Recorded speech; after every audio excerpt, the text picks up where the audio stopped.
Welcome back, everyone, to the FloTrack podcast. I'm Kevin Sully, joined by Gordon Mack. On today's show, we're going to talk about Shalane Flanagan running another impressive marathon, Elaine Thompson-Herah's evolving coaching situation, and Galen Rupp's plans for 2022. Yes, that's right. We're already talking about 2022. We'll also have an interview with new Penn Relays meet director, Steve Dolan.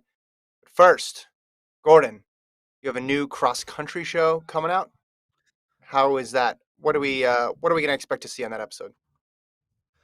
Well, I'm not sure if it's already out on YouTube. Is it? I haven't checked the YouTube channel. I'm going to check it right now. Is it already up?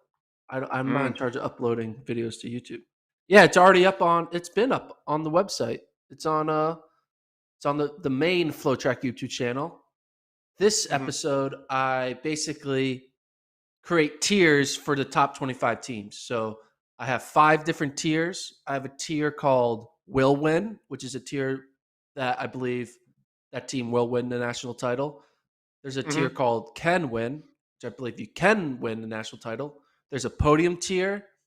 There's a party tier, which is a tier that's the best tier because that's a tier where you're going to NCAAs, you're not going to win, you're not going to podium, but you're also not going to finish dead last. You're going to finish like 18th, and you're going to have a good old time. Okay. And then there's the last tier, and I try to pick who I think is going to finish dead last. So I go through the teams, put you in your tiers. I piss off some schools. I make some schools happy. That's so the it's winning tier, the title tier, by its very nature, only is going to involve one team, correctly? Or is that because you guys said will win and then you said can win? So does the will win only have one in it? Okay, gotcha. Yeah, will win only has one in it. I thought about being weird and putting 2 teams in a will win, but then that just makes no sense. And I have to have a little bit of sense in this world we live in. So it made sense by only having one team in the will win category. You could probably predict the 2 teams in my will win categories for men and women. Well, I'm not going to because I want people to check out the whole video. It's probably based on recent trends, 75 minutes long or so. So people can check that out on YouTube. This one's shorter. This is only 20 minutes. This is like a good, 20-minute television show length. So, yeah. Yeah. Between classes, if you're in college, or on your lunch break, if you're working or something, or you're just hanging out at home, you don't have anything to watch on Netflix, you just flip on Gordon's cross country show. The Dolan interview we'll get to a little later on. I mean, that's gonna be exciting because the Penn Relays will be live on FloTrack this year. He's obviously been the coach at Penn, but now he's taking over there for like the direction of this gigantic meet, which I'm assuming is going to make him a very busy man in the spring. Yeah, I think trying to figure out how to get all the high school, college, and professional athletes all in one place over a 3-day weekend. It's like a 12-hour long meet each day, coordinating that whole thing at the same time being a coach is not the easiest of jobs, but he's the man for the job. So we talked with him. So it's a cool interview. So enjoy that later on in this pod. I do want to say, I'm not sure if you know, there's been news in the world of Philadelphia, like there always is. My boy Ben Simmons decided to not go to practice.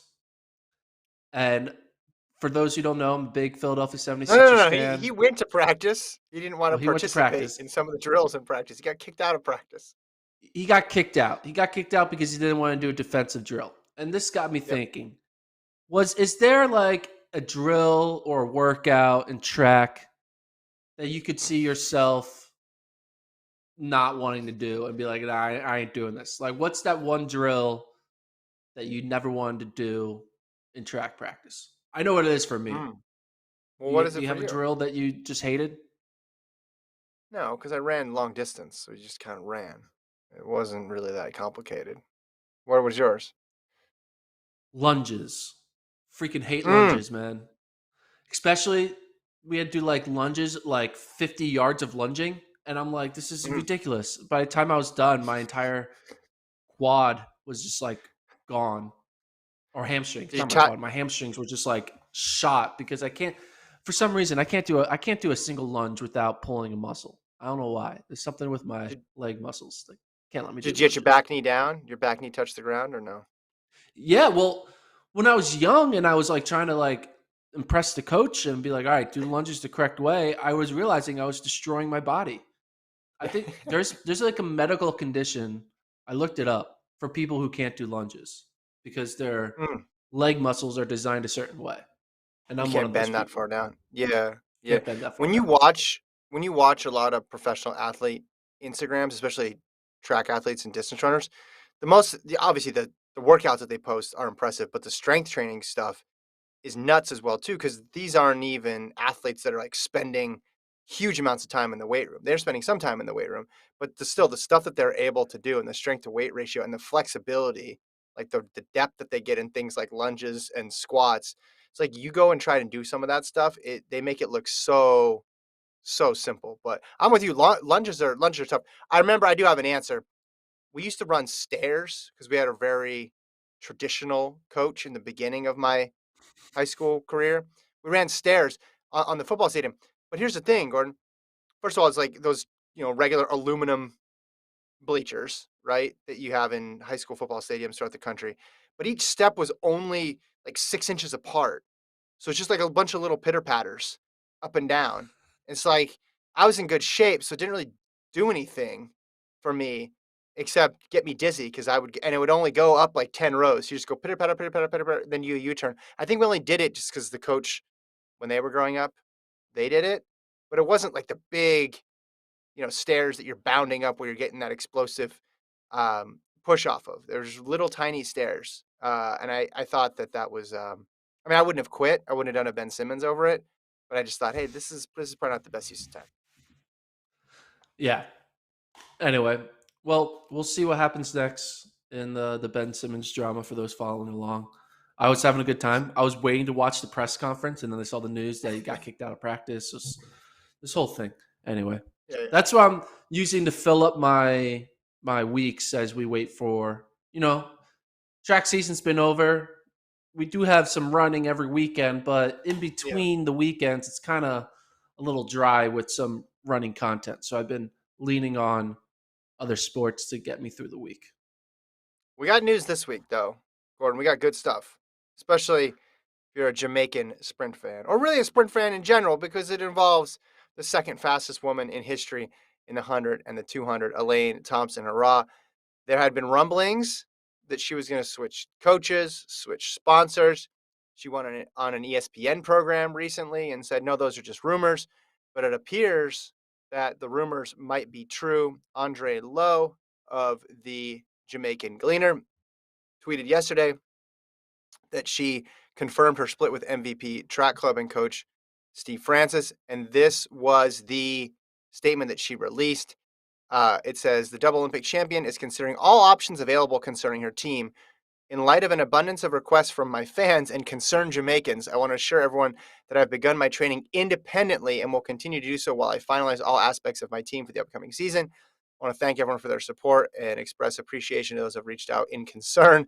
I remain committed to representing my country and lead with courage and grace as I'm aware that I inspire young women across the world who have dreams and who dare to see those dreams come to pass. Okay, very extensive statement there. Just basically saying she's training Politician.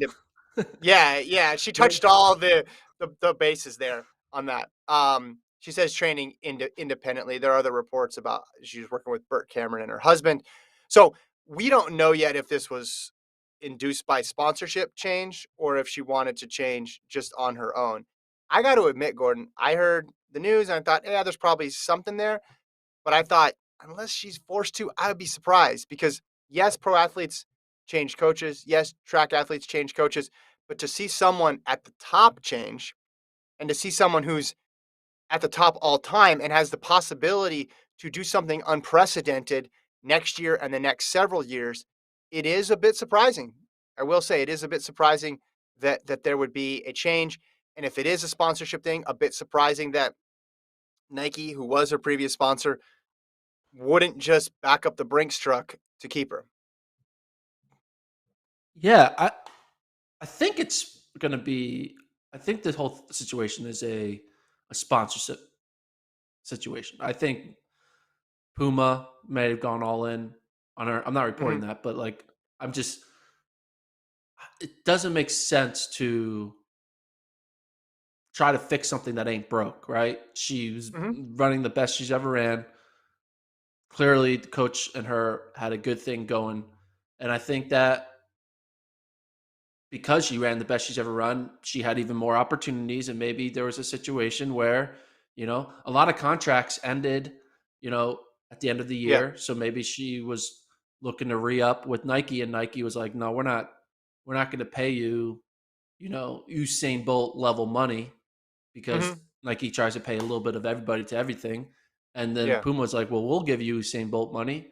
So Hmm. maybe that's what happened. And we'll find out. That's why when she said in her post, like, I want to, I will continue to train independently while I finalize all aspects of my team for the upcoming season. Hmm. Finalizing all aspects of my team seems like figuring out my sponsorship. That's what I think Yeah. that phrase means. My team is my sponsorship. So I don't think it's a personal thing. I think it's just a business decision. And when you run the second fastest woman, when you're the second fastest woman all time, you have opportunities to get paid handsomely, and she's taking advantage of that. And As she I should. So mean, people don't know Francis is a Nike coach. That's why it wouldn't yeah, work. yeah. Now here's the question: is she opening herself up for? Say she has. I mean, she's setting a new standard on herself, right? Like, hey, you need now gear up, and you need to break the world record next because you're so close to it. If she Yeah. goes out and has still a good year, but not the same that she had this year, like maybe she has a 10-7 PB season's best Hmm. and Hmm. 10-8s and gets like second at you at Worlds. Yeah. Will people start being like, hey, you shouldn't have switched coaches? That's all, you shouldn't have Yeah. done that. Like now she's opening herself up for like, oh, like a regret moment. Like, should you have done that? Second Well, guessing. of course, they'll second guess everything short of a world record and two more gold medals next year. But if that is the case, that means she just negotiated a new deal at the exact right time. If this is a money thing, because True. why you wait and then you drop your value? You and I both ranked the most valuable track athletes in the world, and we both, not that we are the only two voices on this subject, but we both were just right away. It's Elaine Thompson-Herah. It's got to be Elaine Thompson-Herah. She's the one who both now and future potential makes the most sense to garner the biggest number. So I am surprised she could break FloJo's record next year, and it's just really bizarre to me that Nike wouldn't want her to do that in a Nike jersey. Now maybe they figure, hey, she might break it at the World Championships where she's wearing the Jamaican jersey anyway, so we don't have that deal, right? So perhaps that's part of it, but still, there's a good chance that she runs that outside of a World Championship final or Olympic final, and to have that moment of history come in somebody else's jersey is just it's surprising to me. It's surprising to me. I know they like to spread out the money and not just throw it all towards one person, but this seems to be an exception, or it would have been an exception.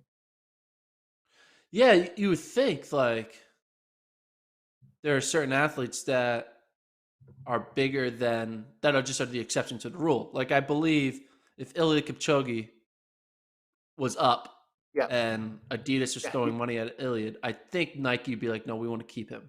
We he's his brand is more valuable than anything yes, else, yeah. and You pay him. You pay him. you pay him. Yep. And I don't think there's many athletes like that. And then maybe they're just thinking like, you would think that they would look at Elaine Thompson-Herah and like put her in the same category as Ilya Kipchoge, but maybe Yeah. they just I don't know.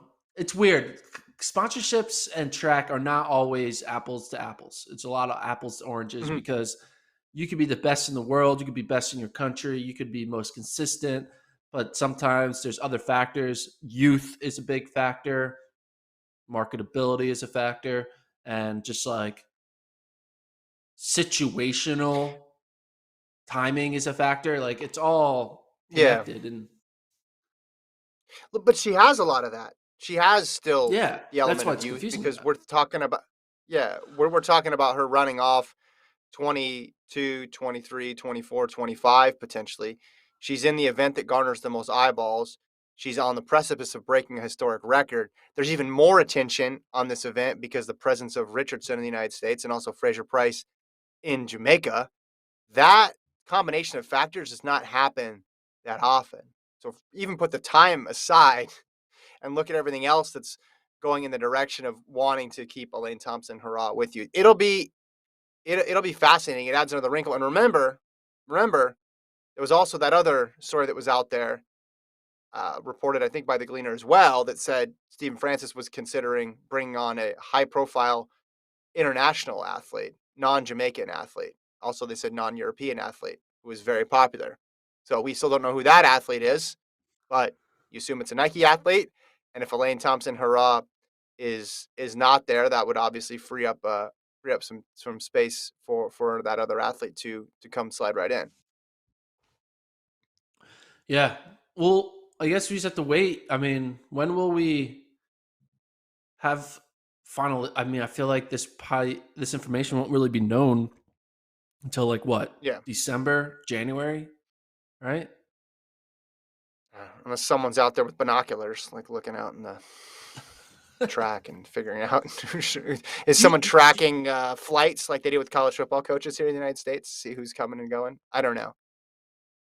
I feel like track has one of the longest off seasons. I mean, and No, I mean you know if they what? ran indoor, no. But if Yeah, they if do they ran, but they only do don't. outdoor, yes. Yeah. Yeah. They Yeah, don't. They don't. You're right. and I think We what, won't know. I, We yeah, won't know until we know. But I didn't think we'd know about Thompson-Herah this early. But we that's true. did because she already made the decision. I obviously if it is a new sponsor thing, they're going to do a big rollout with that too. I would think we would know the situation of both her and then who's in Francis's group in the next month. I That's my guess. All right, next month. So I'm taking the over. You can have the under on that. Write it down.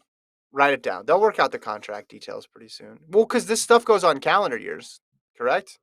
It's not just Yeah, a track. It's not based on the season is over. It's on calendar years. So they're going to have it figured out. I guess it could be 2 months because that would still put you at the end of December. But I think they'll have something before then because they want to be able to roll it out in the new year. But again, could be wrong. You're right. This stuff is confusing. We don't know.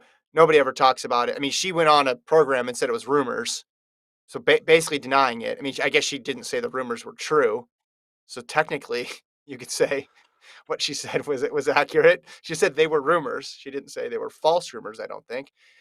So no one knows. No one's given the straight answer on this stuff. When Francis was asked about it, he said, "Oh yeah, I get asked all the time to coach all these people." And then it came out that it was a very popular person who he'd be coaching, and they wouldn't be European, and that's all we knew. And then we played the guessing game last time on the pod. So we shall see.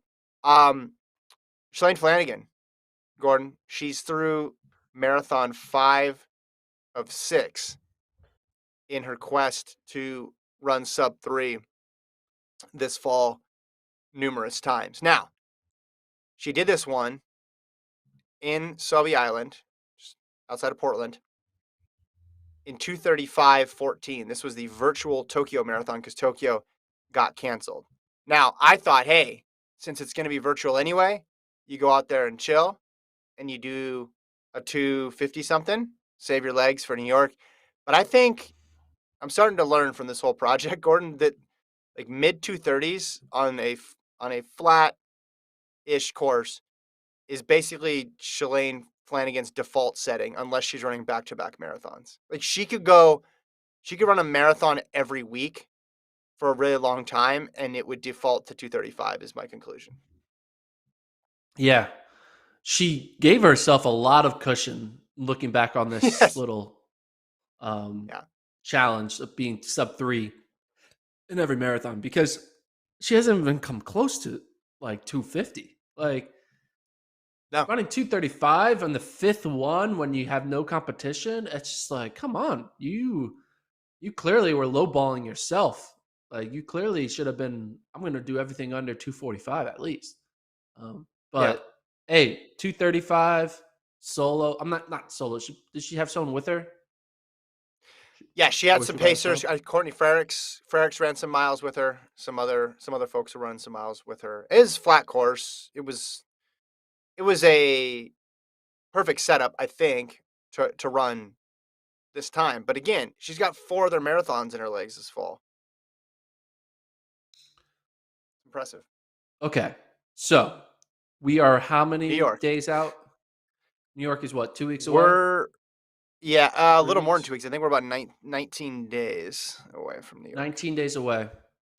Do we need Shalane Flanagan to be in the elite field now? Like, are we like Shalane? Hey, you've Yes. been like fooling with us here with these 230s and telling us like, hey, no, I'm retired. I'm just here to do this fun little sub 3 challenge. Well, you're not running 259s. You're running out there running 230s. So it's the last one. Get on the elite field line and just go for broke and see if you can like finish top 10 in the elite field. That's what I want Mm-hmm. to see. Here's what I worry about with her. I want to see her do that. Here's what I worry about though. It's like you said, over 2 weeks till her last one. Will she get rusty in that time? Should she do a tune-up half marathon in between then and now, just to make sure things don't get stale? I'm worried about that. Maybe she'll get like that, the delayed onset muscle syndrome thing. How 2 days is like worse than the day after. Maybe the soreness is just going to compound for the next 18 days to the point where she gets the New York City Marathon starting line and isn't able to run 10-minute miles. No, I think you're absolutely right. I called this after about the second or third one. Hey, there's this big gap before that last one. The time in New York is going to be tougher to come by. So it makes sense. Just, hey, get in there and compete and see what you can do. She obviously belongs in the elite field. Not even throw out her past accomplishments. If just some random person we had never heard of did this fall, you'd wonder, hey, what can they do with actually some rest going into it? And you'd want to see the result. And that's how I feel about Shalane Flanagan. Well, do you think she herself is kind of having second thoughts on her ability after doing this? Because clearly her thoughts were sub 3, and now that she's almost done, she's like, "Wow, I'm more fit than I thought I was." Do you think there's any chance? Hear me out. Uh-oh. We get Alex a Sprain Shalane Gordon. Flanagan comeback in the spring of 2022 at the Boston Marathon. She's So always she said basically Boston said, is the great, yeah. the one that got away. Mm-hmm. Is this her way of telling herself, hey, what if I actually put in Yeah. legit training, go all in on 2022? What do you think? Do you think this could be a sign for Shalane out of retirement? One last hurrah? It's funny because you say, oh, you usually use the phrase, yeah, they're dipping their toe in the water to see if they want to make a comeback. She didn't dip her toe in the water. She's done a cannonball like 5 separate times, and she's about to do another one here to see if she likes it. I think I think she's in great shape right now, obviously, just to do this. So I think she's training at a pretty high level. Is she training at the same level she was when she was a pro? Probably not. Uh, I would love to see it. I think if next year was an Olympic year, would it be crazy to see her in the Olympic trials? No, absolutely not. Like, where's she gonna? Can you pull up the New York City Marathon Elite field here? You have that handy? Um, Try to find this just to see where she would. Here we go. So, because we know Sisson's out, we know obviously Seidel is going to be solid in there, but then past that for the U.S., let's see who you got here. He's got a lot. You got because Stephanie Bruce, they listed it 227. This alphabetically. Alpha. Yeah, I know. I'm gonna scroll through them. So I'm just thinking of names that jump out of like, oh, this person could definitely beat her. Obviously, Bruce could beat her. She's run sub 230. Linden could obviously beat her. But I'm scrolling down. Seidel, obviously. I said Sisson is out. Kellen Taylor could obviously beat her. Thweet. Tuliamuk scratched as well too, I believe. So, you know, she could definitely mess around and end up top 3 or 4 in here. I think even better. Here's the thing. This is the ultimate I'm just playing with house money setup here. Because it's not as if she's just doing this like in a vacuum. She's retired from the sport. She has zero pressure on her, and it's her 6th marathon, and she set a goal of breaking 3 hours. So if she's on the elite starting line, she goes in there with about as little pressure as you could possibly have going into a marathon. And I bet that feels pretty good for her. Yeah, she could go in there, be in it with the top women through the half point, and then fall apart and run like a 2:40, and Yeah. no one will think Who anything of cares? it. They'll be like, "Oh, Yeah. Yeah. that was wild." Like, Yeah. how She does it did feel it. to run 6 She did it. marathons? So, Yeah. whereas if someone else is in the elite field for the first half and then runs a 2:40, everyone will be like, "Oh, kind of had a bad day." There's like all this kind of Yeah. more negative, like it wasn't. But none of that for her. So yeah, you're right. There's zero kind of negativity to failure in a way Mm-hmm. because she's going to run sub 3. We know that because clearly she Yeah. can do that backwards.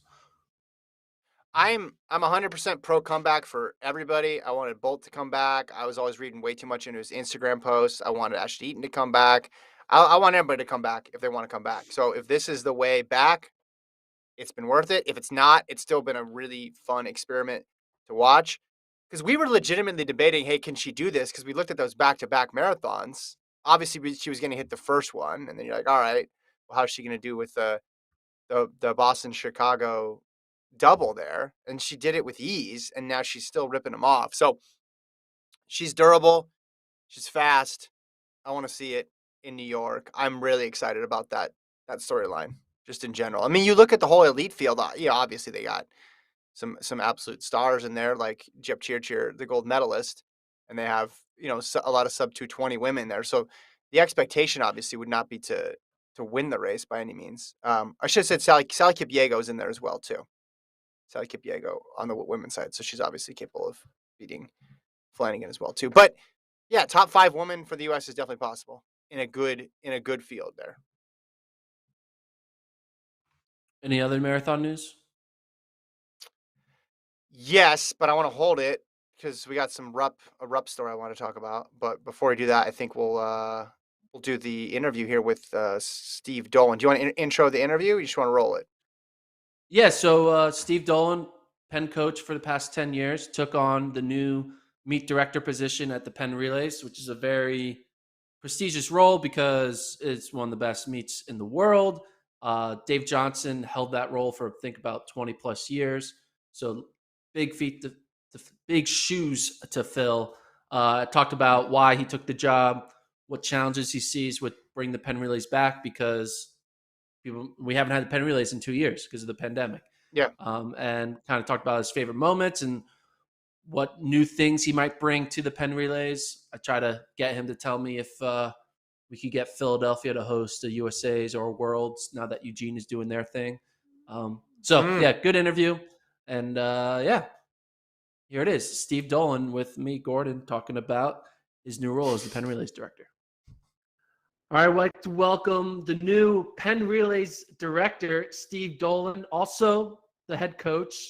Coach Dolan, first of all, what does it mean to now take over such a prestigious event like the Penn Relays? And I know you've been at Penn now for like 8 or 9 years. What has been the kind of the process to go from being the head coach for the past decade to now taking over an even bigger role by running the Penn Relays? Yeah.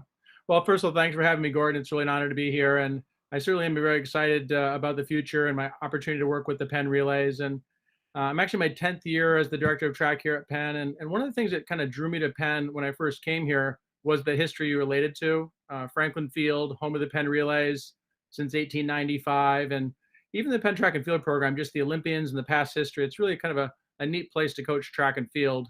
And with on that platform, all of a sudden, as things have evolved, the opportunity to maybe play a role in the future of the Penn Relays and the future of track and field events at Penn was super attractive to me. And certainly a little humbled to follow Dave Johnson. He's just done an incredible job in his leadership of the Penn Relays. But hopefully I can play a positive role in the years to come. So most people might not know this, but obviously the fact that a lot of times, a lot of local like college meets, the coach is always the meet director because it's not that big. But for something like Penn Relays, it required a full-time type position with a meet director with Dave Johnson for the past like 20 plus years. What have you learned as a head coach at Penn these past 10 years, seeing what it takes to put on an event like the Penn Relays? Right. Well, I've certainly never hosted something with the magnitude of the Penn Relays, but as you alluded to it, I've been involved with meet administration my whole career. So I'm in my 30th year of college coaching. So here at Penn for 10, and I coached at Princeton and the College of New Jersey before that, but always involved with running meets and meet administration. And I always kind of enjoyed creating events and doing the best we could to host great competition. So I have some background in it, but this is definitely not a one-person show. So Dave was pretty amazing, but there'll be a group of us. There's a number of us that will be playing different roles in trying to host an event like the Penn Relays and any other events that we host at Penn. So I by no means feel responsible on my own to make this happen. It would be impossible. So it'll be a committee. It'll be a group of us that make it happen. But I'm excited. And I think, Penn is a special place. And I think we have an opportunity here at Franklin Field in the city of Philadelphia to do something great for the community, the Philadelphia community and the track and field community at large, just to build on this future for the Penn Relays. And truthfully, we have pretty lofty goals to host other things throughout the year. We want the Penn Relays to be the crown jewel of our year, but we also want to host more events and really let this place be special for track and field. Why did you want to do this job? You seems to be pretty busy being the head coach of the program. What drew you to want to take on this more responsibility to add Penn Relays meet directing to your workload over the year? Well, first of all, I'm really blessed with just a fantastic staff. So, Penn Track and Field, we run a combined program. We have about 55 to 60 men and 55 to 60 women in the program. We just have a great staff. So there's, 6 full-time coaches, full-time director of ops, and a number of volunteer coaches. And so Penn Track and Field itself is certainly a lot more people than me are making this happen.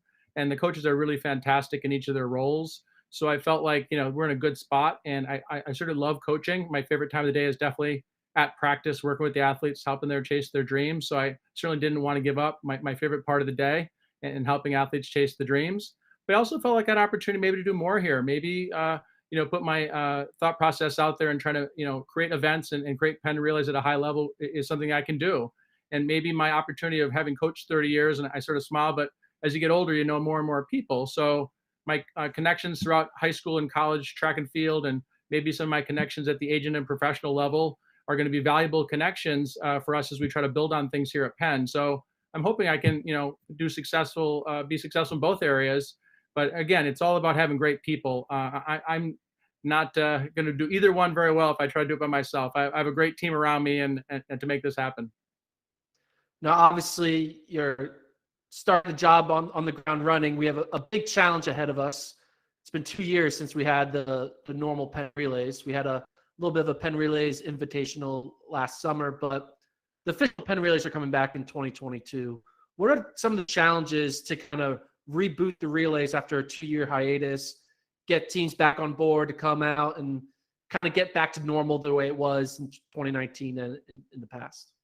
Yeah.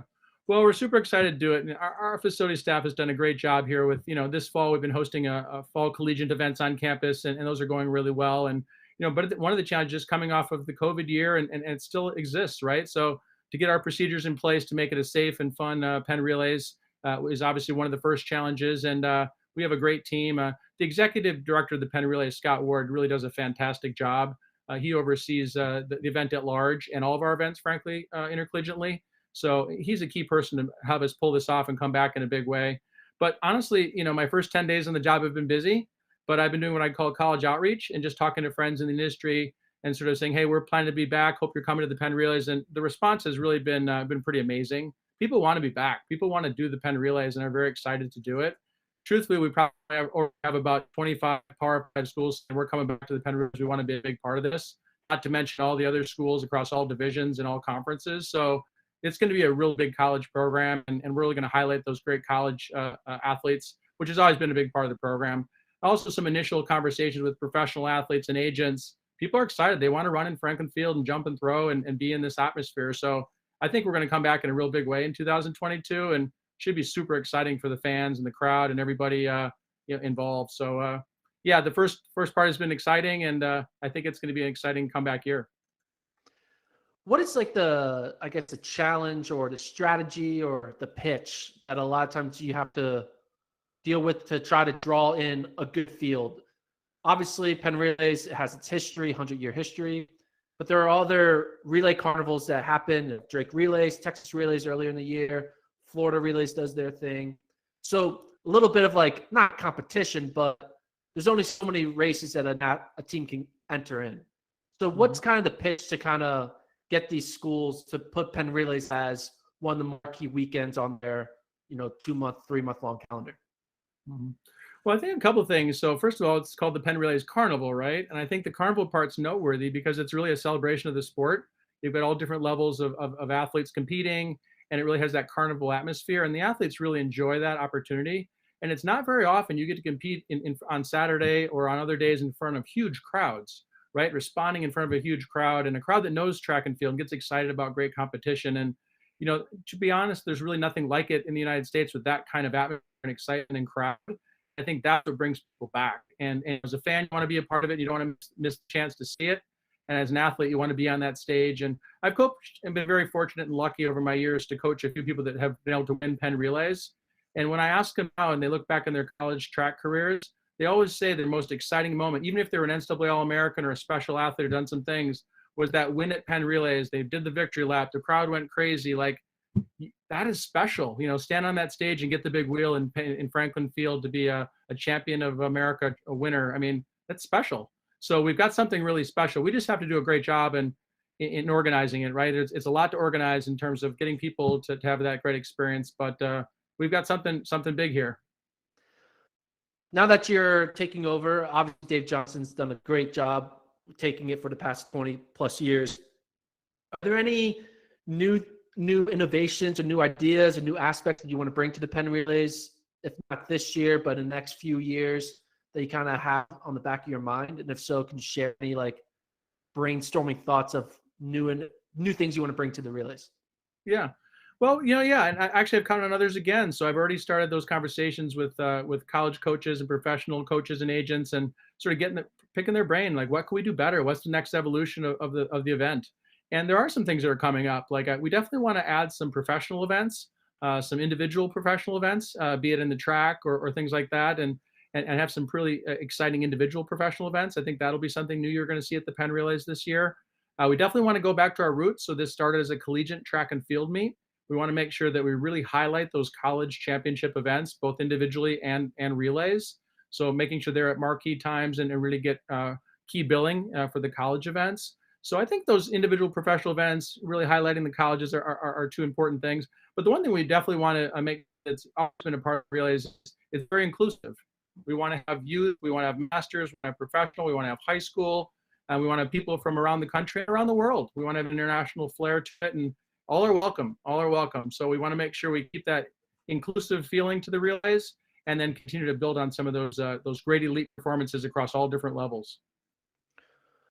I went to the Penn Relays in high school, ran there, high school and college, and a big, not one of the aspects that's really unique about Penn Relays is the Jamaican draw, and seeing like these Jamaican high school teams come in, Calabars, the St. Yagos, and them kind of, sometimes they beat us, sometimes we beat them, but it's a great little rivalry between U.S. and Jamaica. Is the plan to still keep, the influx of Jamaican high school stars coming in? If I know COVID and regulations, all that stuff, but what's like the status of keeping it an international event? Oh yeah, absolutely. I mean, again, the whole world is welcome, and we have this great relationship with Jamaica, and absolutely, we welcome and are excited to have the Jamaican high schools back competing against the best here in the United States, and we also look forward to having the Olympic and professional level athletes from Jamaica compete on this stage. So every intention to continue to have that great relationship and have the Jamaican athletes back. And it's two things. First of all, a lot of people are physically traveling from Jamaica, but there's also so many Jamaicans that live in the United States, right? So we, you see the great crowd and excitement. They're very proud to cheer for, those athletes from their native country that, now a lot of those folks live in the United States. So it's an exciting part of the relays, and they're such a knowledgeable and enthusiastic and great track and field crowd.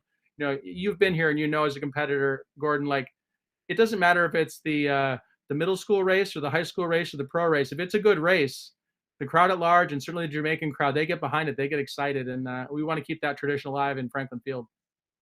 I always love it when it's like heat number 112 and it's just a good kick at the finish and everyone is watching and caring about it. They're not just waiting for the finals. So because I was in those heats, I was in those small heats. Good competition is good competition. Our crowd appreciates it. It's exciting. So one thing that, the track community always talks about is U.S. track and field, trying to make it more popular, right? We try to think about innovative ways to draw more eyes to our sport, doing different combinations, doing like a street meet or like putting people onto the track. And one thing that I always thought about is a lot of times all of our track meets are like in the same few cities. It's in Des Moines or Eugene, and that's basically about it for USA's.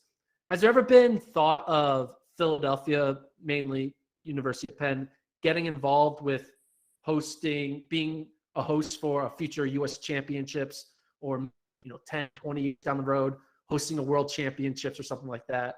Has there been thoughts of Franklin Field kind of bringing in not just a Penn relays, but other big events?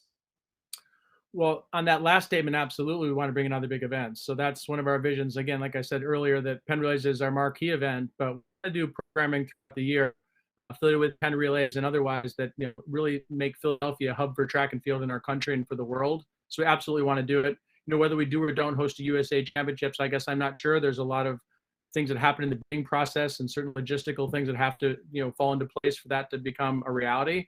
But in terms of our ability to host an elite high school meet, a professional meet in the summertime, and other events, we absolutely have those aspirations and feel like we're a unique place in the sport with our stadium in the city and that type of thing. And those are very much some of our goals, Gordon. We're excited to do it.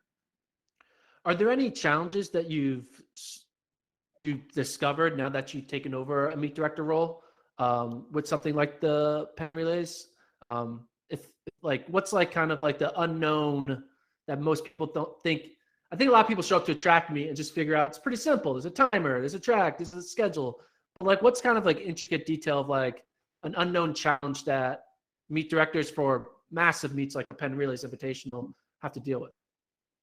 Well, the magic of the Penn Relays, Gordon, is there's literally hundreds, if not 1,000 volunteers that make this happen, right? And that's where I'm very fortunate because we've got Dave Johnson. Certainly, I talked to Dave last week, and he's going to be an important resource as we get this year's event going again.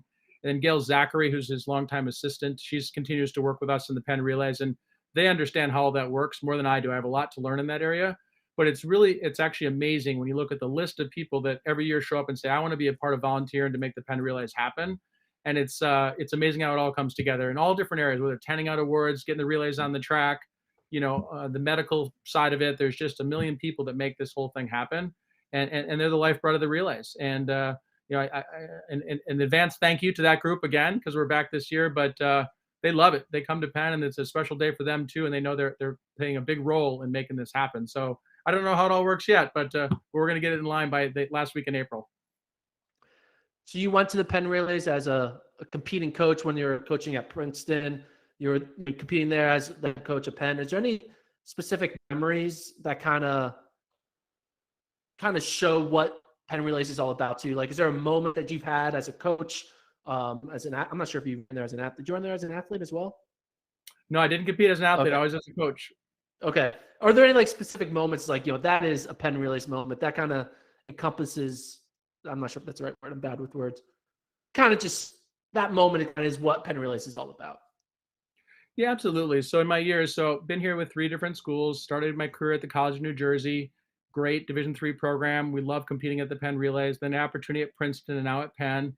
And through the years, I've had individuals win their events. At the College of New Jersey, one of our ladies won the college jump. That was such an exciting thing for a small college athlete to beat a lot of Division I athletes and win the college high jump. And then had a few other individuals, both at Princeton and Penn, that won the individual event. So that was super exciting. But then there was something magical about relays, right? Those Championship of America relays. So I was very fortunate at Princeton. We won 3 of the Championship of America relays between the DMR and the 4x mile. And then at Penn, we've won a couple, which has been exciting. The guys won the 4x mile, the women won the DMR. So each of those moments equally exciting, right? On that big stage, chasing a dream as a team and winning those relays. But having said all that, the number one moment is actually as a parent, Gordon. I don't know if you know that, but my two boys had the opportunity. They ran for Hopewell Valley High School in New Jersey.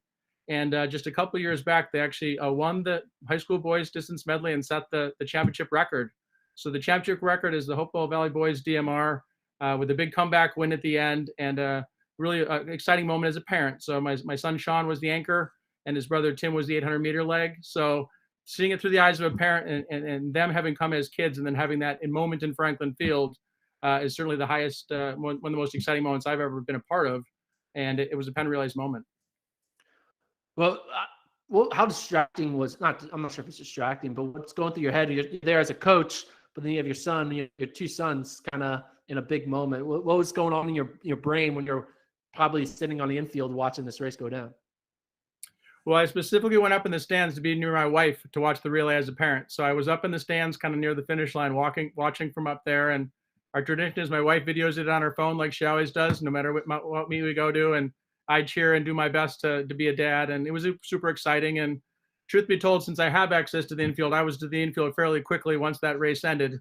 But I sat in the stands and watched from the stands like everybody else's parents. It was pretty cool. Well, Steve, I appreciate you taking the time to talk with us. We look forward to the Penn Relays being live on FloTrack, and not just this year, but many years in the future to see kind of grow back up after this 2-year hiatus. People needing some Penn Relays content, races in their lives, and we've been missing it for the past 2 years. So we're excited that it's back.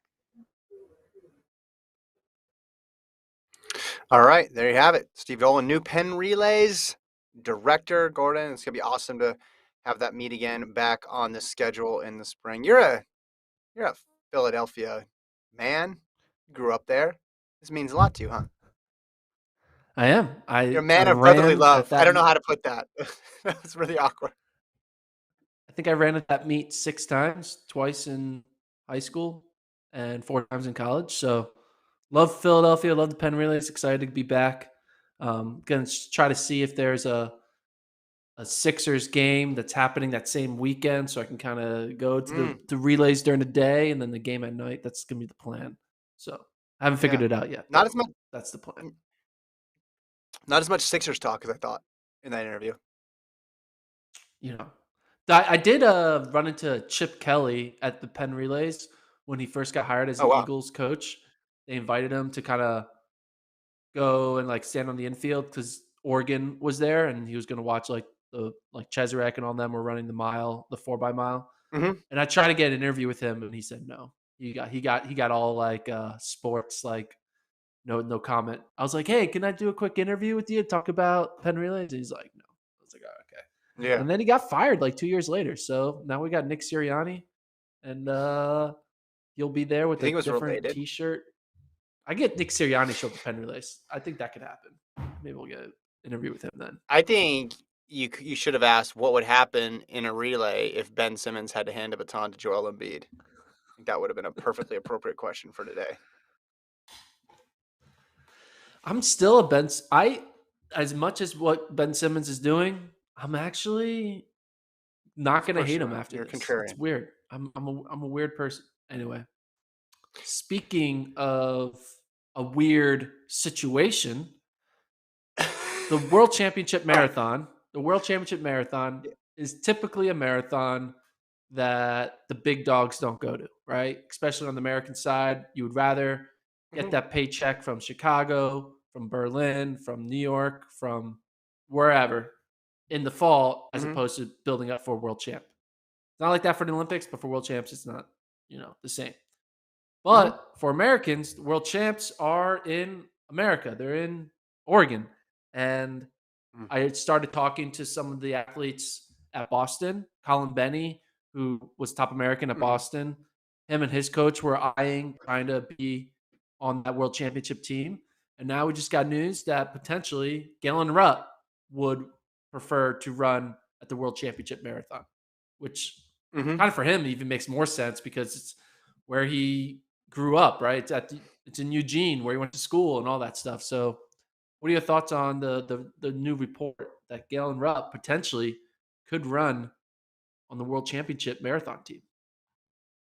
Yeah, it makes sense. We talked about this before. So Sarah Lorge Butler of Runner's World tweeted out that, quote, Galen Rupp plans to run the marathon at next summer's World Championships in Eugene, according to his agent. So plans to, obviously you can read a lot into plans to, uh, when it comes to people committing to races or not committing to races, but it made sense, especially at the stage of his career where he currently is. This would seem to be one of his last opportunities to get a medal in a major championship. You're right about world championships not holding the same level of prestige as a major, just in terms of the field that it is able to compile, or the Olympics. But usually between Kenya and Ethiopia, they'll send one or two top runners. Then there'll be some other folks on there that would be lower down on your list. And really, it's a lot of DNFs is what you see in the World Championships and the Olympics, because when it's not going well, especially if the weather's bad, they bail. But what I said before is what I still believe, which is in 10 years and 15 years, if Rupp or anybody else has a world championship marathon medal, no one's going to say, hey, how strong was that field that year, though, in 2022? It's a world championship medal in the same way it would be a world championship medal in the 5,000, in the 1,500, in the 800, or any other event. And I think we, as people who obsess over the fields, really drill into, well, how good is that field and how does that field match up to what he would have gone against in Chicago or New York or any other major marathon. But it's still a world championship medal potentially. And those opportunities in the United States obviously don't happen that often. Um, they will happen, here. And then I guess you could say the Olympics in 2028, but that's still a long way off. So it does not surprise me at all that people would jump at the opportunity to do it. Yeah. I mean, you There's say a, world championship medal, people don't put I mean, I put big ass asterisks on like world cross country championship medals that people would love to say that. but this is Who was different. it that This had is like different. 50 of them when they were Bekele comparing him has to a Mo million of them. Farah? Bekele, Bekele, yeah. yeah, Bekele. So Yeah, but that's a different championship entirely. That's in a different season entirely. This is still within the okay, construct of a track meet. of the Here's the week. other part of Yeah. this. Here's the other part of this that needs to be considered. I think Rupp knows, and a lot of the other Americans know too, that hey, this is going to give us a competitive advantage because we're not going to have to travel halfway across the world, right? We're able to sleep in our own bed or sleep in a time zone that is familiar to us and then go and compete. And that's going to help us. So maybe some of these athletes in prior years would have been more likely to go if the conditions were more conducive to them finishing higher. And now they have that on a silver platter. We mentioned that within the discussion of track athletes. And hey, you could run an entire season next year and never leave the Pacific time zone if you didn't want to. You could just go back and forth between Mount Sac and Eugene and Azusa and all those meets, and you could have an entire season right there. I think for the marathon, that is obviously true too, because you don't really have a season leading up to it. They might have one tune-up race, but that's going to give them the competitive advantage over all these athletes who are flying in from across the world too. So it's a better opportunity to get a medal and a more meaningful opportunity for a medal too. Yeah, and Galen, with the marathon course being in his backyard, will be able to literally know every nook Yeah. and cranny of that course. He's going to know, he's going to take out a protractor and know the angle of every uphill and downhill. Hell, he could Yeah. even like set up booby traps that he knows, hey, don't run over that pothole because I put a little sinking sand on that, and like he's gonna know like the most efficient route to go. Yeah. Everyone's gonna like the cameras are gonna see the entire pack on one side of the street, and Galen's gonna be Mm-hmm. on the other side of the street, and everyone's gonna be Yeah. like, why is he doing this? And then all of a sudden he's like, well, there's a little bit of a gradient in like the, Yeah. the the cement has a little bit of some cracks in it, so it's better footing if you're on the left Yeah. side than the right side. So Yeah. I like those three things combined, right? So it'll be more competitive. It's a chance to compete at home and also just a chance to get a major medal, even if it isn't the same as getting an Olympic medal or getting a medal in the 5 or the 10. I think that really is just an indication that American athletes are going to run it. And I think it's going to be the best team we ever send to a world championship marathon because of all those reasons. Even if you lived on the East Coast, it's still an advantage because you can get over there. Yeah.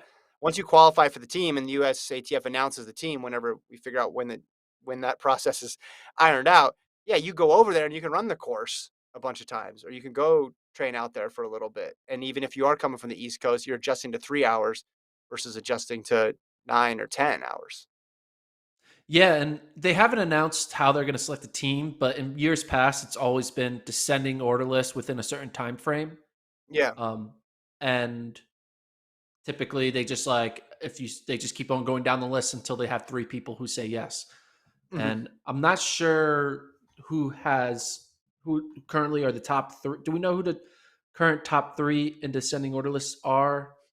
After, well, number 1 be Galen Rupp. Yeah, so Rupp has a 206.35. Then Martin Herah has a 208.59.